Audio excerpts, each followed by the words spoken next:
Thank you, Madam Toastmaster. Fellow Toastmasters and most distinguished guests. About a year ago, I was living in Dallas, and I bought this big wall calendar. And it took about half a wall. It was huge. And it was black and yellow, which I was hoping Joe would be here, but he's not.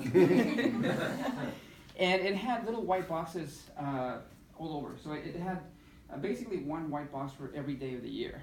And I think it was called Win the Year. Great calendar. And I remember one night after I purchased it, I set it down on the table in this big island that we had in the kitchen, and I started marking up the calendar with my goals, using different colors for different types of goals. So business goals would be blue, family goals would be green, and adventure travel goals would be red.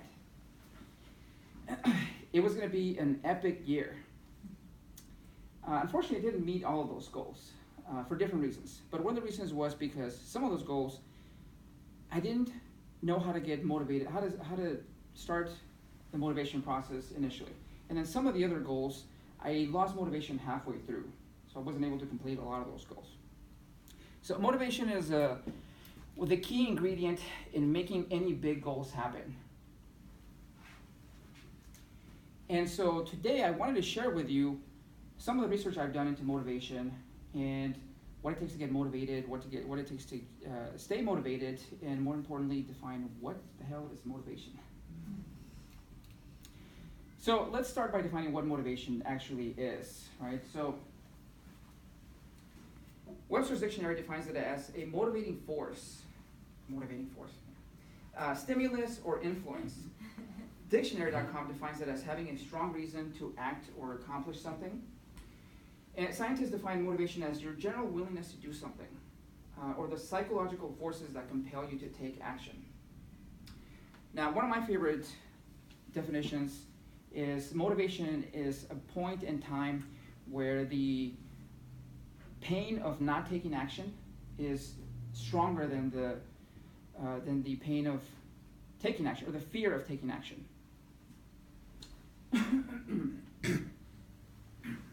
So, for example, a lot of you guys know that I lost 50 pounds, and one of the reasons why I lost that or decided to take on that journey is because I got to a point where I was the heaviest point in my life. I was 253 pounds, and I knew that if I didn't do something to stop that, it kept going up, and if I didn't do something, it was going to keep going up to like 300, maybe 400 pounds, who knows. So my motivation was my health, and so that's when I took action. My dad had a similar incident where he had a heart attack 5 years ago, and mainly because he used to smoke and drink throughout most of his life. Now, the day that he got released from the hospital, he quit smoking and drinking, cold turkey, both of them. Yeah, I was like, wow, that's amazing. And his motivation was to live. He wanted to not die. Makes sense. And so, that point, sometimes it's called, hitting rock bottom, and sometimes we have to get to that point for us to take action. But what if you don't want to get to that point? What if you want to motivate yourself before you get to that, the point of no return? So there's one of the biggest factors in doing that and getting motivation started, besides having a clear goal of what you want to accomplish, is to take action. And I know it sounds kind of counterintuitive, motivation, take action first, and then you get motivated. But studies actually show that motivation is really a result of taking action and not a cause of it. So it doesn't have to be something big. You don't have to take big actions, big steps to get motivated. The smallest thing you can do will work. So anything as small, as long as you take that first step, that's going to increase the momentum for you to take motivation. To get motivation. So in a study published by the British Journal of Health Psychology, researchers measured how frequently people exercised. And so they broke up this set of people into 3 groups. The first group, they asked to schedule their workouts. And the second and third groups, they didn't tell them anything. And amazingly, what happened is that 90% of the participants in the first group followed through on their commitments to work out, whereas the other groups that didn't schedule their workouts, only 30% of them actually accomplished that, which was amazing. It's amazing change just to put it in your calendar. So that's really important. Now, let's say you get motivated, and sometimes you may get to points where you lose motivation halfway through, like happened to me. So how do you keep yourself, on point for your goals for 2019? Because I'm sure all of you guys have huge goals, and I'd love to see them. So there's two big factors in that. One is that you have to make sure that whatever your goals are, you have to chunk them down into small little pieces that are what they call Goldilocks, just right. How many of you guys are familiar with Goldilocks and the three bears or whatever? Yeah, I think it's the three bears, right? You're not familiar with Goldilocks? Yeah, I was gonna say, like, wow.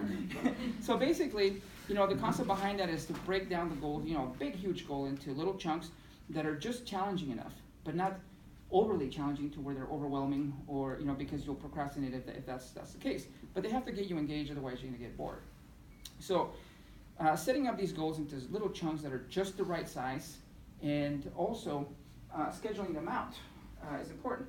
And most importantly, besides that, is actually measuring your progress. So there's another research that this one was done by the American Psychological Institute. And basically they found that asking participants to monitor their progress helped to keep them motivated. And I mean, that's not rocket science, right? I mean, you measure your progress, you get motivation, et cetera, et cetera. But the one key finding that came out of this study is that the certain people that they asked to measure their progress more, the more they measured it, the more successful they were, which is crazy, because just the activity of measuring is fine by itself, but if you do it more, that's going to increase your success. It's even better. So now that I've defined what motivation is, how to get started with motivation, or how to get yourself motivated from the start, and how to keep yourself motivated throughout 2019, I have a recommendation. Pick an area of your life where you've had difficulty making progress. Set a goal for that. Chunk it down into just the right bite-sized nuggets of actions. Schedule those out and measure them as much as possible. And I can guarantee you will have results.